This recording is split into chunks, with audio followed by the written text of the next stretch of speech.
வணக்கம் நண்பர்களே, நான் உங்கள் Kalicharan. Welcome to exam Guru Kali YouTube channel. TNPSC group 4 எக்ஸாமுக்கு நீங்க வெறித்தனமா இப்ப தயாராகிட்டு இருப்பீங்க அப்படின்னு நம்புறேன். ஸோ இந்த தேர்வுக்கு தயாராகிட்டு இருக்கும் பொழுது நாம நோட் பண்ண வேண்டிய மிக முக்கியமான விஷயம் ஆல்ரெடி நீங்க பார்த்துருப்பீங்க. எக்ஸாம் போறதுக்கு முன்னாடி ஒரு வாட்டி இதையும் ரிவைஸ் பண்ணிட்டு போறது நல்லது. எதை ஃபர்ஸ்ட் ரிவைஸ் பண்ணிட்டு போறது நல்லது அப்படிங்கிறது கடந்த ஆண்டு, அதாவது 2022 நடந்த லாஸ்ட் டைம் நடந்த டிஎன்பிஎஸ்சி குரூப் 4 எக்ஸாமினுடைய சப்ஜெக்ட் வைஸ் வெயிட்டேஜை பார்த்துட்டு போயிடுறது நல்லது. பார்க்கலாமா? ஃபைன். இப்போ நம்மளுக்கு டிஎன்பிஎஸ்சி குரூப் 4 பொறுத்தவரையில தமிழ் 100 கேள்விகள், 75 பொது அறிவு, 25 மேக்ஸ். அதுல எந்த மாற்றமும் கிடையாது. ஸோ தமிழை பொறுத்தவரையில 6 to 10th நீங்க ஃபுல்லா படிச்சிருப்பீங்க. அதன் பிறகு 11th 12th செய்யுள் திருக்குறள்ல முக்கியமா இம்பார்ட்டன்ஸ் கொடுத்து முக்கியத்துவம் கொடுத்து படிச்சிருப்பீங்க. அதை தாண்டி நம்ம ஜிஎஸ்ல எவ்வளவு வெயிட்டேஜ் இருக்கு, என்னென்ன படிக்கணும் அப்படிங்கிறத பார்க்கலாம். கடந்த முறை பாத்தீங்கன்னா பொது அறிவுல இருந்து 75 கேள்விகள்ல இயற்பியல், வேதியியல், உயிரியல், பிசிக்ஸ், கெமிஸ்ட்ரி, பயாலஜி இதுல இருந்து மட்டுமே பாத்தீங்கன்னா 3 3 3 மொத்தமா 9 வினாக்கள் அறிவியல் பிரிவுல இருந்து வந்திருக்கு. 9 வினாக்கள். அடுத்ததாக வரலாறு மற்றும் இந்திய தேசிய இயக்கம் 9 4 13 கேள்விகள் இந்த பகுதியில இருந்து வந்திருக்கு. அடுத்தது மிக முக்கியமானது இந்திய அரசியல் அமைப்பு 14 வினாக்கள் இதுல இருந்து வந்திருக்கு. பொருளாதாரம் 7 வினாக்கள், புவியியல் 8 வினாக்கள். யூனிட் 8ல பாத்தீங்கன்னா தமிழ்நாடு வரலாறு, பண்பாடு, நாகரிகம், நம்மளுடைய கண்டுபிடிப்புகள், அகழ்வாராய்ச்சிகள், அதுக்கப்புறம் இலக்கியம் பத்தி கொடுத்ததுல திருக்குறளுக்கு முக்கிய பங்கு கொடுத்திருப்பாங்க. அதன் பிறகு நம்ம மாநிலத்தில் இருக்கக்கூடிய நீதி கட்சி, சுயமரியாதை இயக்கங்கள், தந்தை பெரியார், அண்ணா, தமிழ்நாட்டில் சுதந்திர போராட்டத்தின் வரலாறு, தமிழ்நாட்டின் பெண்களின் நிலை, பெண்களின் பங்கு அப்படின்னு கொடுத்திருப்பாங்க இல்லையா? அந்த பிரிவுல இருந்து 12 கேள்விகள் பொதுவாகவும், திருக்குறள்ல இருந்து 4 கேள்விகள், மொத்தமா 16 கேள்விகள் யூனிட் 8ல தான் வந்திருக்கு.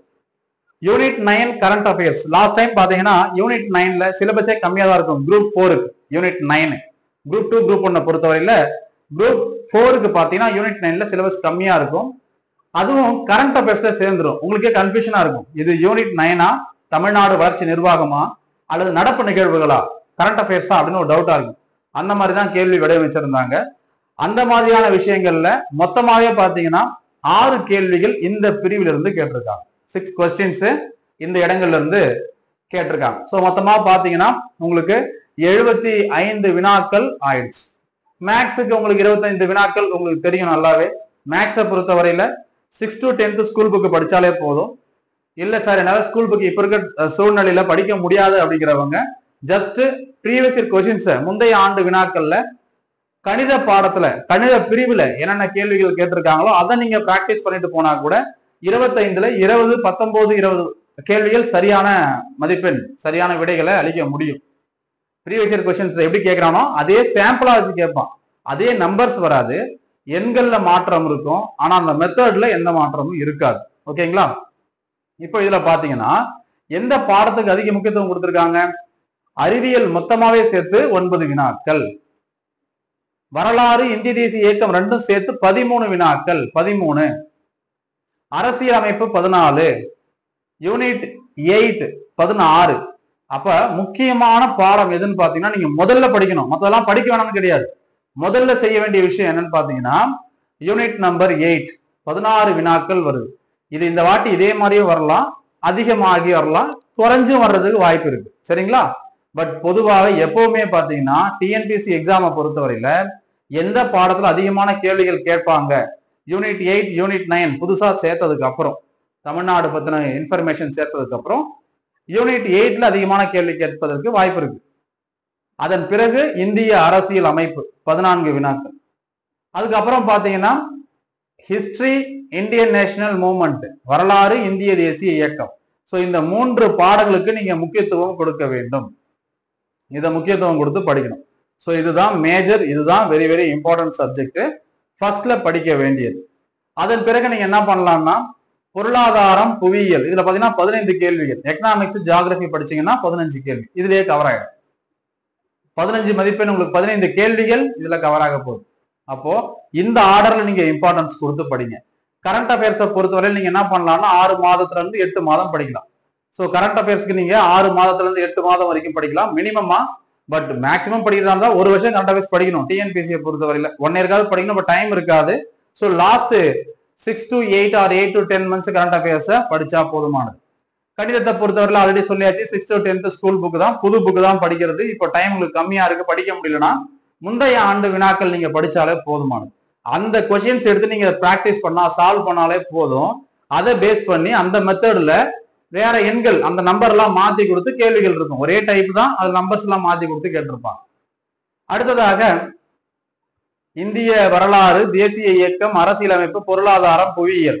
இதுக்கு நீங்க 6 to 10th வரைக்கும் படிச்சா போதுமா அப்படின்னு கேட்டீங்கன்னா ஒரு 70 to 75% ஓகே, பரவாயில்ல. இருந்தாலும் நம்ம 11, 12வது வகுப்பு புத்தகங்களையும் படிக்க வேண்டியது அவசியம். குறிப்பா நீங்க எது படிக்கிறீங்களோ இல்லையோ, எக்கனாமிக்ஸையும் ஜியாகிரபியும் படிச்சே ஆகணும். ஏன்னா உங்களுக்கு 6 to 10th எக்கனாமிக்ஸ், ஜியாகிரபி எல்லாம் பாத்தீங்கன்னா ரொம்ப கம்மியா தான் இருக்கும் படிக்கிறதுக்கான விஷயமே. அப்போ நீங்க என்ன பண்ணலாம்னா, குறிப்பாக பொருளாதாரம், புவியியல் இது ரெண்டுத்துக்கும் 11th 12th புக்கையும் படிச்சிருங்க. சிலபஸ்ல எது கவர் ஆகுதோ அதை படிங்க, மொத்தமா படிக்க தேவை. எல்லாத்தையும் கண்மூடித்தனமா படிக்க வேண்டிய அவசியம் இல்லை. சிலபஸ் கட்டாயமா கையில வச்சிருப்பீங்க, அந்த சிலபஸ் இருக்கக்கூடிய விஷயங்கள் படிச்சா போதும். அதன் பிறகு உங்களுக்கு நேரங்கள், காலங்கள், வாய்ப்புகள் இருந்ததுன்னா இந்திய தேசிய இயக்கம், அரசியல் அமைப்பு அதுவும் கூட சேர்த்து படிச்சுக்கலாம் டைம் இருந்துச்சுன்னா. இது வந்து பெஸ்ட். ஏன்னா 1-2 கேள்வி கூட மிஸ் ஆகக்கூடாது அப்படிங்கிறதுக்காக சொல்ல வரேன். ஓகேங்களா? சோ இதை இப்படி படிச்சால் போதுமானது. தமிழை பொறுத்தவரையில 6 to 10 படிச்சிருப்பீங்க, லைன் பை லைனா கரைச்சி குடிச்சிருப்பீங்கன்னு நம்புறேன். 11th 12th திருக்குறளுக்கு ரொம்ப இம்பார்ட்டன்ஸ் கொடுத்து படிச்சிருப்பீங்க. ஏன்னா அது தமிழ்லயும் வரும், யூனிட் நம்பர் 8லயும் வரும். ஸோ அதனால இது ரொம்ப முக்கியமானது. 11 மற்றும் 12வது வகுப்பு திருக்குறள், குறிப்பா தமிழ்ல. ஸோ இதுதான் நீங்க இம்பார்ட்டன்ஸ் கொடுத்து முதல்ல படிக்க வேண்டிய விஷயங்கள். நம்ம எக்ஸாம் குரு காலி அப்படிங்கிற மொபைல் ஆப்ல இந்த வீடியோ கீழே டிஸ்கிரிப்ஷன்ல இந்த மொபைல் ஆப்புக்கான லிங்க் இருக்கு. அந்த மொபைல் ஆப்பை டவுன்லோட் பண்ணி நம்மளுடைய ஆன்லைன் கிளாஸ்ல ஜாயின் பண்ணிக்கலாம். இது உங்களுக்கு குரூப் 4க்கான ஃபாஸ்ட் ரிவிஷன் பேட்சா கண்டிப்பா இருக்கும். ஆல்ரெடி பாதி கிளாஸஸ் முடிஞ்சிருச்சு, எல்லாமே ரெக்கார்டட் வீடியோவா இருக்கு. நம்மளுடைய மெட்டீரியல் எல்லாமே இ புக்ஸா உள்ள போட்டு வச்சிருக்கோம். இ புக்ஸை டவுன்லோட் பண்ண முடியாது, ஸ்கிரீன்ஷாட் எடுக்க முடியாது, படிச்சுக்க முடியும். கண்டிப்பா லாஸ்ட் டைம் 14 கேள்விகள் கேட்டாங்க. அதுல 2 கேள்விகள் கரண்ட் அஃபேர்ஸ் மாதிரி, அதாவது நடப்பு நிகழ்வுகள் கலந்த மாதிரியான ஒரு ஸ்ட்ராட்டஜிக்கே மாதிரியான பாலிடிக்ஸ் கேட்டிருந்தாங்க.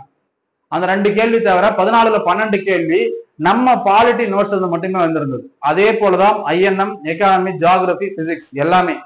பிசிக்ஸ்ல 3 கேள்விகள் 3மே நம்ம நடத்தினதான் வந்துச்சு போன வாட்டி.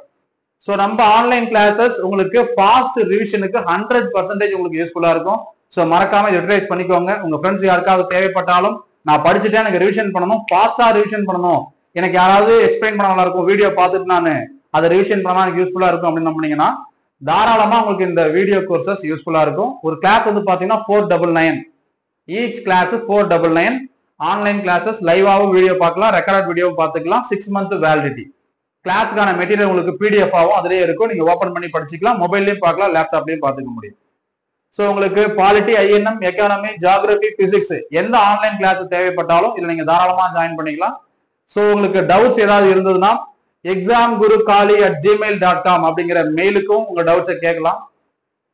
டெலிகிராம் லிங்க் கொடுத்துருக்கோம், நம்மளுடைய அபிஷியல் டெலிகிராம் சேனல் லிங்க் டிஸ்கிரிப்ஷன்ல, அதுவும் கேட்கலாம். டிஸ்கிரிப்ஷன்ல நம்மளுடைய அபிஷியல் மொபைல் நம்பர், எக்ஸாம் குரு காலி அப்படிங்கிற மொபைல் ஆப்புக்கான மொபைல் நம்பரும் கொடுத்துருக்கிறோம். ஸோ அதுலயும் உங்களோட டவுட்ஸை நீங்க தாராளமா கேட்கலாம். ஓகேங்களா? ஸோ ஃபாஸ்ட் ரிவிஷன் ரொம்ப அவசியம். ஏன்னா எவ்வளவு படிச்சீங்க அப்படிங்கிறது முக்கியம் இல்லை, படிச்சதை நாம எவ்வளவு வாட்டி ரிவிஷன் பண்ணிருக்கோம் அப்படிங்கிறது தான் முக்கியம்.